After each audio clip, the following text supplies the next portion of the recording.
Perkenalkan, nama saya Yudi Wahyudi. Nama saya Yusuf Sofyan. Nama saya Rizky. Kenalkan, nama saya Radini Fadi Praja Gunawan. Ini saya dan rekan-rekan saya akan menjelaskan tentang warga negara yang asik mencegah terjadinya pelanggaran hak dan pengingkaran kewajiban di lingkungan dengan demokratis dan santun. Kalian tidak penasaran? Tonton video ini sampai selesai ya!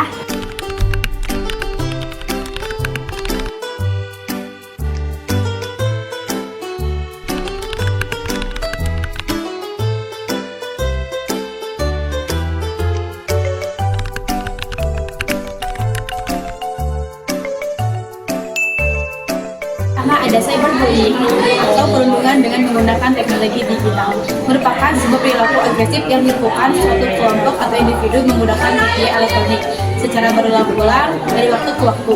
Perilaku cyberbullying dapat terjadi di media sosial, platform chatting, platform main game, dan ponsel. Berikut ini contoh perilaku cyberbullying. Yang pertama, menyebarkan kebohongan tentang seseorang atau memposting foto memalukan di media sosial. Yang kedua, mengirim pesan atau ancaman yang menyakitkan atau melalui pesan chatting. Yang ketiga, trolling, mengirim pesan yang mengancam atau menjengkelkan di jejaring media sosial. Yang keempat, mengucilkan atau mengecualikan anak-anak dari game online, aktivitas atau grup pertemanan. Tindak cyberbullying diatur dalam pasal 27 ayat 1, ayat 3 dan ayat 4, pasal 28 ayat 2 dan pasal 29 Undang-Undang Nomor 19 Tahun 2016. Ketentuan pidana mengenai tindak kejahatan perundungan dunia maya diatur dalam bab 11 pasal 45 ayat 1, ayat 3 dan ayat 4. Pasal 45A ayat 2 dan pasal 45B Undang-Undang Nomor 11 Tahun 2008 Jo. Undang-Undang Nomor 19 Tahun 2016 tentang Informasi dan Transaksi Elektronik. Dengan demikian, dalam peraturan perundang-undangan di Indonesia, perilaku cyberbullying merupakan tindakan melanggar hukum yang dapat dikenakan hukuman. Yang kedua ada diskriminasi. Di negara dengan etnis, agama, ras, suku, dan keberagaman bangsa dapat terjadi diskriminasi. Hal ini disebabkan oleh stereotip dan prasangka buruk masyarakat terhadap perbedaan tersebut.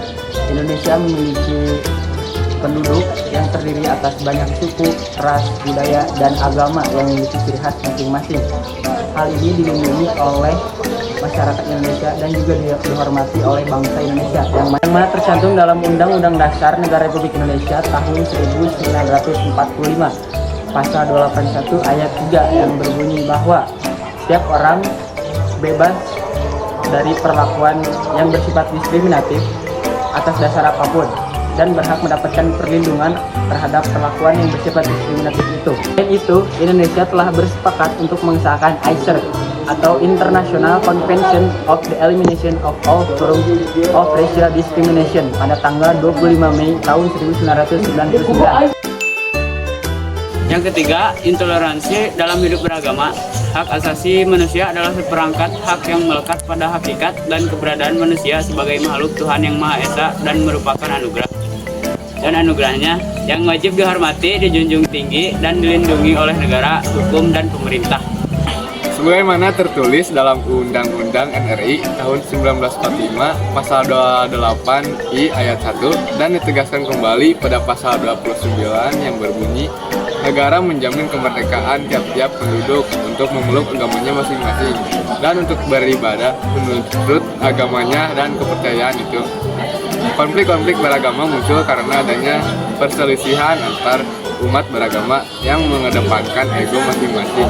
Oleh karena itu, proses terjadinya konflik antar agama perlu diteliti secara cermat dan dipahami sehingga dapat dicegah.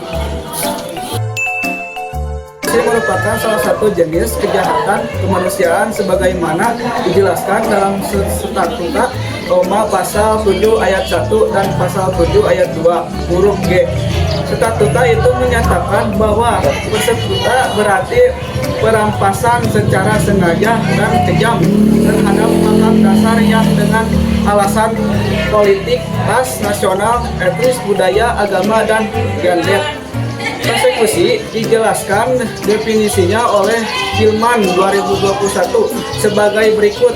apabila seseorang melakukan tindakan tanpa dasar undang-undang sehingga mengancam seseorang dalam mendemokrasikan dan mengeksplorasikan suatu pendapat. Kategori persekusi hal ini selain mengancam individu juga dapat mengesahkan publik karena telah terjadi menentang terhadap undang-undang.